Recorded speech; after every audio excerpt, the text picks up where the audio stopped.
Siendo las 11:53 de la mañana, seguimos acá en nuestro programa Memoria Colectiva. En este momento estamos en comunicación con una persona muy especial para nosotros.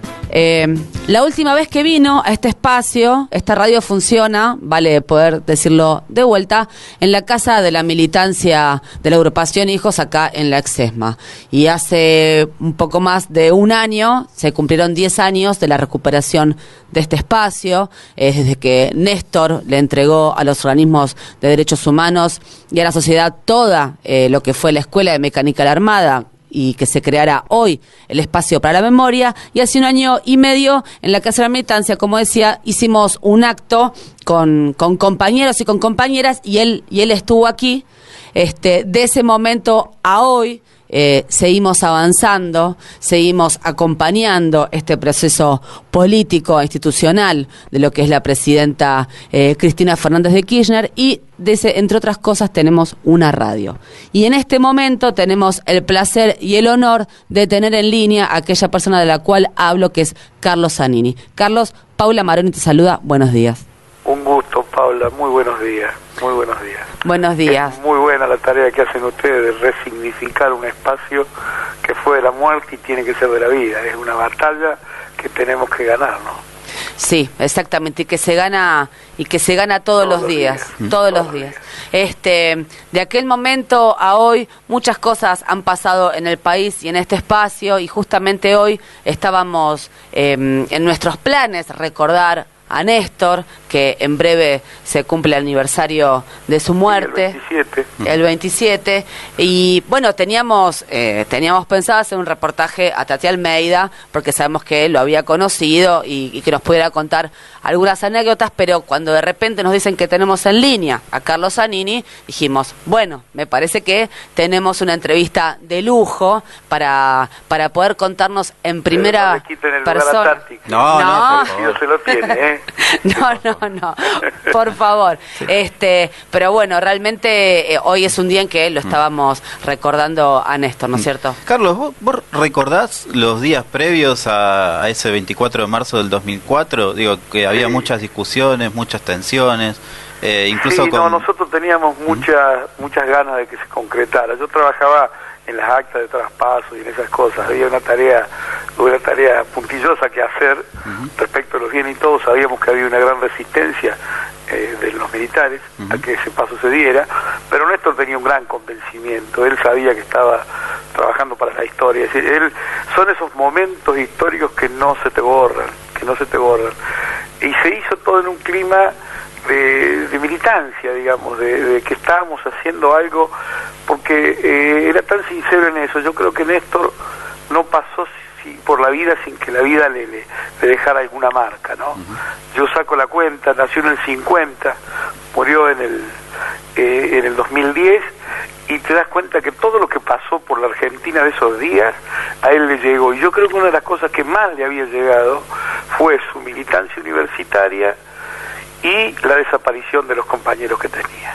Eso lo marcó mucho, y todo el tiempo que estuvo de presidente, y cuando estábamos en la gobernación, en Santa Cruz, cuando estábamos en la municipalidad, siempre tratábamos de hacer algo para rescatar esa memoria, para mantenerla viva. No encerrados en eso solamente, pero siempre, qué sé yo, habíamos hecho algunas medidas de otorgar pensiones a los que habían sufrido detención, que él los conocía todos porque eran parte de su generación. Es decir, cuando él dice ese 25 de mayo, soy parte de una generación diezmada, los trajo del recuerdo a la vida. Y bueno, era lo que él sentía. Mirá, te lo digo y me emociono, porque en esas cosas pusimos mucho corazón. Me imagino que en estos 12 años nos han pasado muchas cosas a todos en lo personal también, porque para todos nosotros, para Néstor, para vos, y permitime decirte para toda la militancia, lo político y lo personal nos atraviesa todo el tiempo, no está escindido. En estos momentos tan cruciales de tu vida también, Carlos, que tal vez nunca te imaginaste el rol que estás cumpliendo, porque aparte nunca nos íbamos a imaginar que Néstor no iba a estar, entre otras cosas. Sí, entre otras cosas. Lo necesitamos acá. Me pregunto, Si sos una persona creyente, si sos una persona, ¿cómo estás transitando estos momentos y cómo lo llevas a Néstor con vos? Porque me imagino que lo tendrás presente todo el tiempo en cada decisión que vas tomando, en la lectura política que uno y estratégica que uno tiene que hacer para atravesar este momento. Y digo, ¿cómo es tu relación con Néstor en este momento? Bueno, yo te cuento, para no hacerlo muy complicado. Yo tengo un cuadro que un pibe de 30 y pico de años se inspiró, un artista plástico, se inspiró e hizo un cuadro que para mí es uno de los mejores retratos de la alegría que tenía Néstor. Se llama él, por acá lo tengo anotado, mirá, Cristian Fernández Gleiser. Mandó el cuadro, se lo regaló a Cristina y yo se lo pedí. Y por acá tengo otra, es la foto cuando estoy hablando en un aniversario de hijos, también la puse en mi despacho. Yo siempre digo, yo me sentaba en la mesa de Olivos a la izquierda, a la derecha de Néstor, ¿no? Y bueno, nosotros comemos con él ahí. Esto es un poco una cosa muy loca, pero que me pasa todos los días. Yo le respeto el plato, el vaso, las cosas que tiene. No es que le sirvan comida, pero está su lugar ahí, ¿no? Y te cuento, fíjate vos, recordando aquel 2000 cuando se fue a recibir la ESMA, que hicimos una cena y había varios artistas, ¿no? Había ido León Gieco, creo que Víctor Heredia y Joan Manuel Serrat. Sí. Entonces que Joan Manuel Serrat no es creyente y él quería saber detalles del acto donde iba a cantar al otro día. Y Néstor se lo expresa digamos, de una manera genérica, general. Bueno, haremos esto, haremos aquello, dice, y después que sea lo que Dios quiera. Y Serrat no es creyente, entonces se puso incómodo porque dice, si nos vamos a dejar en manos de un tipo en el que yo no creo, estamos arreglados, presidente. Y fíjate vos que nos causó gracia aquella noche, que había también mucha tensión, pero no había también lugar para la alegría, porque estábamos yendo hacia un hecho histórico importante. Hablando de alegría, digo, como vos recién contabas, estuviste cuando fue el aniversario de hijos acá en la Casa de la Militancia. Sí. También fuiste el encargado del cierre del acto en que se conmemoraron los 10 años de recuperación del predio, el 24 de marzo del 2014, y estuviste ahora cuando se inauguró el sitio de memoria, el 19 de mayo de este año. Digo, ¿qué se imaginaban en ese momento, digo, cuando se entregó el predio y digo, cuando venís acá al espacio, digo, ¿qué ves? A mí me pasa una cosa que es fea y que yo trato de evitar. Yo siento que haya sufrido gente. A mí me recuerda mucho el cautiverio, la tortura, y siento el dolor que hubo ahí. Entonces es una cosa que tengo que manejar, que tengo que superar, yo sé que la tarea que están haciendo ustedes va en el sentido en que yo quiero trabajar en mi corazón, estar en ese lugar como un lugar de lucha también y de recuperación de cosas, no de pérdida, pero yo tengo muy fuerte todavía la idea de pérdida, como era una idea que tengo en muchos aspectos de la vida, ¿no? Pero la vez que he ido he tenido que superar primero eso y después he podido acercarme a los demás, pero nunca me olvido lo que eso ha sido. Por eso veo que la resignificación es un trabajo muy difícil, ¿no?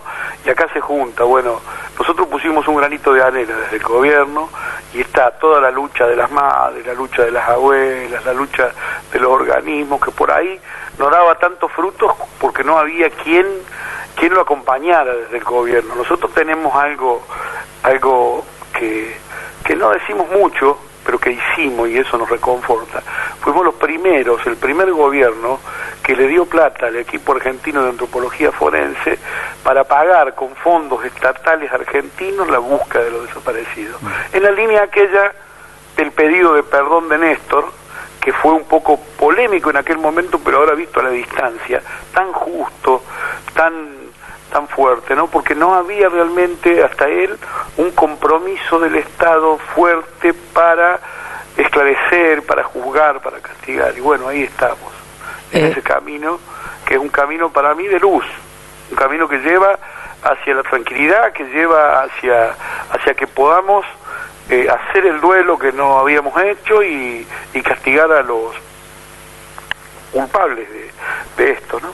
Sí, yo recién te escuchaba, Carlos, y pensaba que fue el primer gobierno que hizo por primera vez muchas cosas. Sí, y eso sí. también a los organismos de derechos humanos nos puso en un lugar de un desafío muy grande, porque muchas veces Néstor iba por delante nuestro, porque realmente avanzó más de lo que nosotros creíamos como posible, entre otras cosas, la recuperación de los sitios que fueron... Él no era un posibilista, no era alguien que hiciera, digamos, si bien tenía un gran realismo respecto de la relación de fuerza, lo que podías o no hacer en determinado momento, no era un tipo que se tuviera porque había obstáculos, era un tipo que lo volteaba. Y creo que Cristina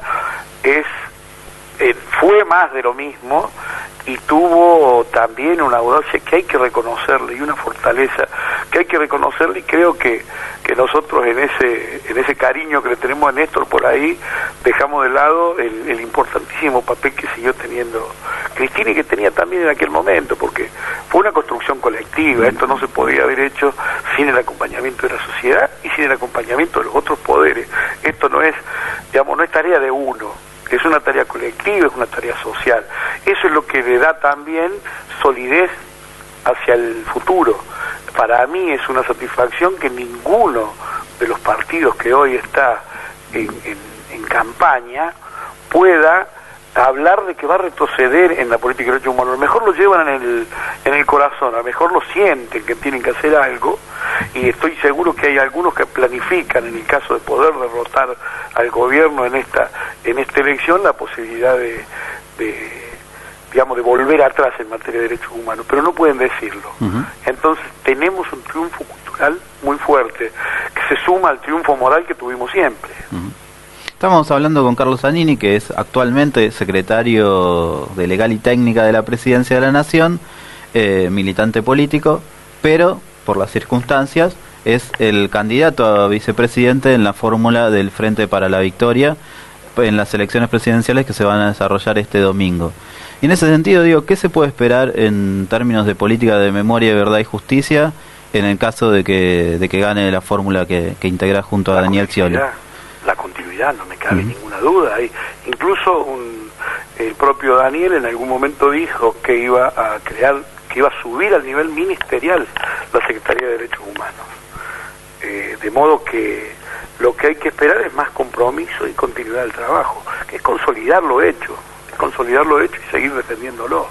Y yo tengo mi compromiso personal y estoy dispuesto a dar las batallas que haya que dar para que esto no retroceda, porque yo creo que el crecimiento de la Argentina tiene que estar cimentado sobre los restos de lo que fue la impunidad. No tiene que haber impunidad en la Argentina, y para eso esa es la tarea que estamos cumpliendo con los juicios y con los castigos. Es decir, nos estamos enseñando a nosotros mismos que tenemos que respetar los derechos humanos y que tenemos que respetar aún los derechos de los que lo violaron tan flagrantemente. Esto tiene que continuar, porque no es venganza, porque es memoria, porque es verdad, porque es justicia. El compromiso es muy profundo. Yo podría decir que de todas las fórmulas que veo, puede ser que la de la izquierda tenga un compromiso, pero es más teórico siempre, como los compromisos de la izquierda, pero somos la fórmula que más compromiso tiene con la política de derechos humanos que hemos desarrollado. Sin lugar a dudas, porque a diferencia de los otros... No lo veo en eso, y con el discurso que está levantando Massa tampoco.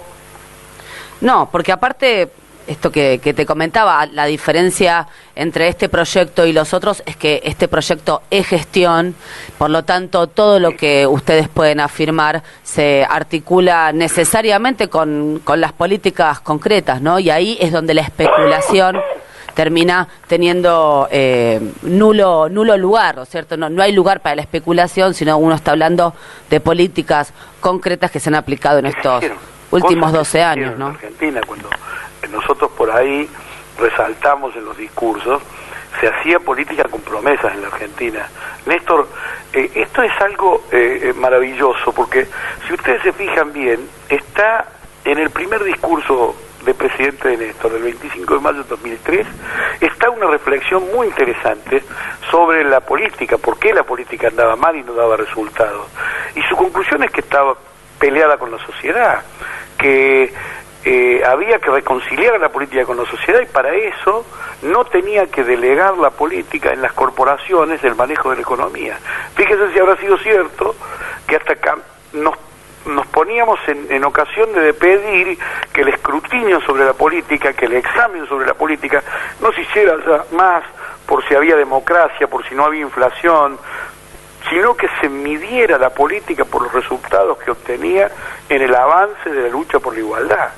Y eso es un poco lo que seguimos proponiendo hoy. No miren solamente lo que el gobierno ha construido en infraestructura, no miren solamente el satélite, no miren solamente el desendeudamiento, no miren solamente digamos el pago al Fondo Monetario Internacional, el no al ALCA, no miren esas cosas que ya las hicimos. Miren el hecho de que hemos levantado la autoestima del pueblo argentino y estamos dispuestos a continuar avanzando sin dar lugar a retrocesos en la ampliación de derechos que en la Argentina se hizo. Fíjate vos, el punto fuerte que queremos imponerle a la campaña por ahí es: estos derechos que tenemos que defenderlos entre todos y mejorarlos. Exactamente, la presidenta de la Nación el otro día conversaba con un chico de escuela secundaria en una de las charlas que dimos, y yo hablaba de que la presidenta nos había empoderado como pueblo argentino. Sí. Y por suerte, uno de los chicos que estaba ahí en el auditorio puede repreguntar y me dice, ¿qué quiere decir que la presidenta nos empoderó? ¿No? Porque una vez habla de conceptos, pero después bajarlos a veces viene bien. Entonces, bueno, justamente se pudo hablar de esto, de la cantidad de derechos que ha, por un lado, recuperado o obtenido de nueva forma, que nos ha dado el presidente y la presidenta Kirchner, y eso es empoderar, y esto es lo que nosotros, claro, como pueblo argentino tenemos, claro, que defender, ¿no es cierto? Me parece que sí. Bueno, eso yo creo, digamos, si vos ves, todos están reconociendo que llevamos una amplia ventaja respecto de la fórmula que nos sigue, que es la de Macri, y yo creo que la ventaja se la llevamos en función de que, bueno, lo que nosotros somos está a la vista de todo el mundo, y lo que es Macri también. Él es un abanderado del neoliberalismo y ha tenido hasta que cambiar el discurso para tratar de acercarse a la gente, reconociendo que lo que hacemos nosotros está bien, y con eso creo que ha reconocido una derrota importante en lo cultural también. Es decir, es profundo el cambio que se ha producido en Argentina estos 12 años, con Néstor primero, con Cristina después, y acompañado por la sociedad y acompañado por las instituciones. No hay que olvidarse la tarea del Congreso, la tarea del dictado de leyes que han sido basamento de esos nuevos derechos, y la labor de la justicia en materia de castigo. Por ahí en otros aspectos la justicia viene media lenta, pero en algún momento creo que va a estar en línea con el resto de los poderes, que es estarlo con la sociedad, que de eso se trata. No que avancemos solos, no que seamos 2 o 3 que pedimos algún derecho, sino que seamos todos los que defendamos los derechos que todos hemos conseguido. Hay 11 millones de componentes de la clase media que accedieron a un mejor nivel de vida en estos 12 años. Tienen que haber más todavía, porque todavía nos quedan pobres, nos quedan excluidos, y es necesario continuar con el crecimiento, con inclusión, que es lo más sanador que hay para una patria como la nuestra, que sufrió la negra noche de la dictadura, la destrucción, y yo digo hasta la rotura de las almas de los argentinos. En estos últimos 10 años se ha avanzado mucho en los juicios de lesa humanidad, hay más de 600 genocidas condenados. Sin embargo, algo decías, la justicia se demuestra más lenta a la hora de condenar a los responsables civiles de la última dictadura, en especial a empresarios y a funcionarios del propio Poder Judicial. ¿Crees que se va a poder avanzar en ese sentido en los próximos años? Eso dependerá de las pruebas y de la actitud de los jueces. Yo confío en que sí, y tengo la tranquilidad de espíritu de saber que no hay presión sobre los jueces, no hay persecución contra nadie, y que las cosas son como son. El que las hace las paga es algo que tenemos que tener, digamos, presente en esta cultura de la no impunidad. Y bueno, seguiremos luchando. Yo creo que el horizonte se ve mucho más optimista que lo que se veía en el 2003. Era mucho más difícil cuando Néstor tomó la decisión de transferir la ESMA a los organismos, ¿no? Era más difícil en aquel momento. Hoy ya es algo que está asimilado, que está como parte de los derechos, aunque sé que por ahí han tenido amenazas y algunas resistencias en algún momento, pero bueno, es parte de la vida. Carlos, para ya ir cerrando y no ocuparte más tiempo de que realmente nos has dado con mucha humildad, para cerrar quería preguntarte cuál crees que son las deudas pendientes que nos quedan de estos últimos 12 años por las que vamos los próximos años, ¿no? Sí, yo no hablaría de deudas pendientes. Yo creo que esto es un proceso en donde vas solucionando problemas, en donde vas mejorando la situación y nacen nuevas demandas, nuevas expectativas, nuevas situaciones, ¿no? Es como que es un trabajo el del político que no termina nunca, porque está bien, hemos creado 11 millones de componentes de la clase media y ahora esas personas tienen alguna exigencia en la que pueden no estar satisfechos.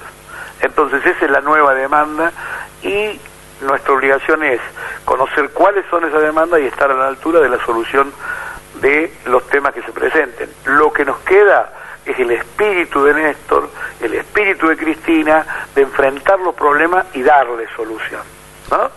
Es como que no vamos a ponernos a ver a transformarnos en historiadores de nuestra propia historia, sino que tenemos que estar a la altura de las circunstancias, de lo nuevo que va a venir y darle una solución con aquel espíritu, ¿no? Bueno, Carlos, muchísimas gracias. Sí. Yo, en vez de que me agradezcan ustedes a mí, les agradezco yo a ustedes porque he podido estar en un día importante y en donde quería. Muchísimas gracias. Última pregunta.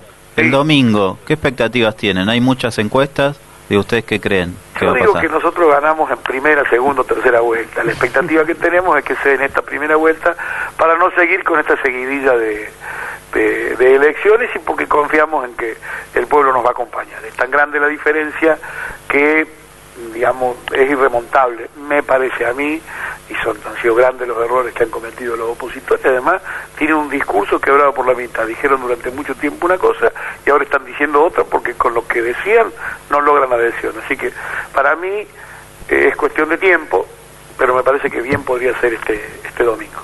muchas gracias, Carlos, te abrazamos Gracias a fuerte. ustedes, chicos. Hasta el domingo. Saludos a Tati cuando la vean. Chau. Gracias, chao.